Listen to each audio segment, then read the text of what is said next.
Vous suivez PP News sur PP Soup. Bonsoir et bienvenue. Direction d'Abakala pour découvrir la fabrication du charbon avec Koné Aboulaye. 48-30. Le charbon est une roche sédimentaire combustible riche en carbone de couleur noire ou marron foncé formée à partir de la dégradation partielle de la matière organique des végétaux. Il est exploité dans les mines appelées charbonnage en tant que combustible. En Côte d'Ivoire, plus précisément à Sakassou, découvrons comment Koné Aboulaye fabrique ce combustible. Koné Aboulaye, acheteur d'anacade, de maïs et d'arachide. Tout ça c'était avant. Aujourd'hui là, il fabrique charbon à cause de la guerre. Là, lui il dit que tout son dia est parti dans la guerre là. Aujourd'hui, on le suit dans son travail. Il va nous expliquer un peu comment il fabrique son charbon.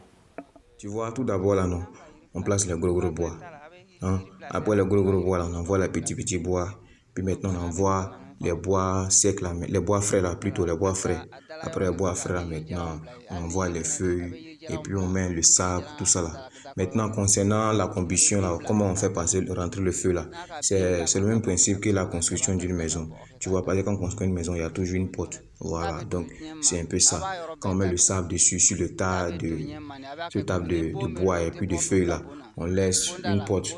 C'est par cette porte là, la combustion va rentrer le feu. Maintenant, quand on finit de faire ça, maintenant, on ferme maintenant.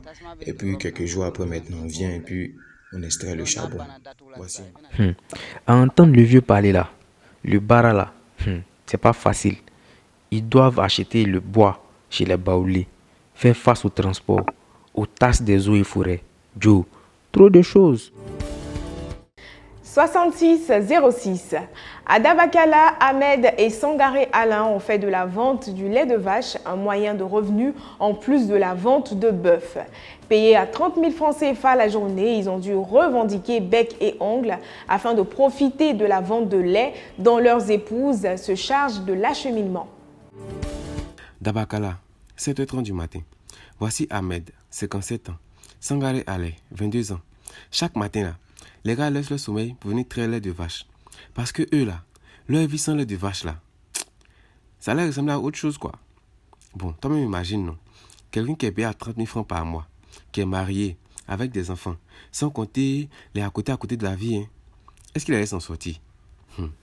Dieu merci, il y a quelques années de cela, après une violente altercation entre eux et les propriétaires de vaches là, ils ont pu bénéficier du lait de vache en plus de leur salaire.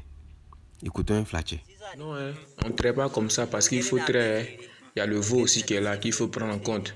Par exemple, aujourd'hui, si on prend telle vache là, dans demain on prend une autre et puis ainsi de suite. Ah, en tout cas, le trafic de lait est en train de devenir une vraie mafia à Dabakala.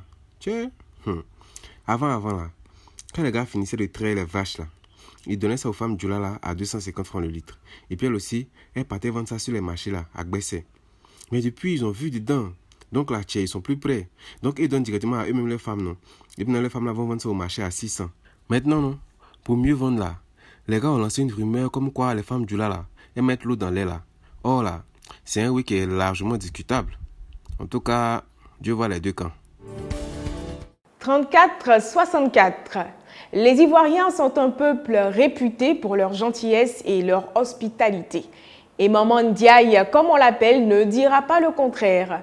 Installée à Béoumi depuis 10 ans, cette restauratrice d'origine sénégalaise a été accueillie les bras ouverts par la population. Elle a ouvert un restaurant où on y vend du tchèp, très apprécié de tous. 04-38. Celle qui est couchée là, c'est Maman Ndiaye, sénégalaise d'origine, propriétaire du restaurant La Teranga à Béoumi.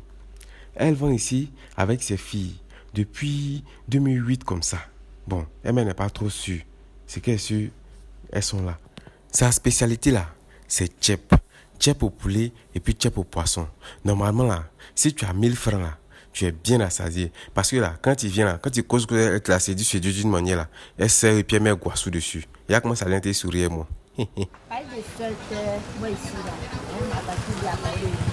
partir de 8h. Et puis quand elle vient, ça commence à mettre en commencer à préparer les choses. Mais là, ça marche. Et ceux qui quittent à boire, comme il y a les ballons, comme il y a moi les carrés, les ballons là qui perdent. Sinon, il n'y a pas moi les carrés. nous aimons comme ça boire là-bas. Ça commence à parler de 700, 800, 1000 francs, poisson c'est 500. Par la présence du maman Ndiaye ici là, on comprend que toutes les communautés sont bien intégrées dans la ville de Béoumi. Elle nous assure que depuis au moins 10 ans qu'elle est là, elle n'a jamais eu un seul problème avec un seul habitant de la ville. En tout cas, les Godais là l'ont bien accueilli quoi. Voilà, donc c'est ça. La recharge dictée était celle de l'opérateur téléphonique Move. C'est la fin de cette édition. Merci, cher Piment, de votre attention. Rendez-vous dimanche pour la grande édition.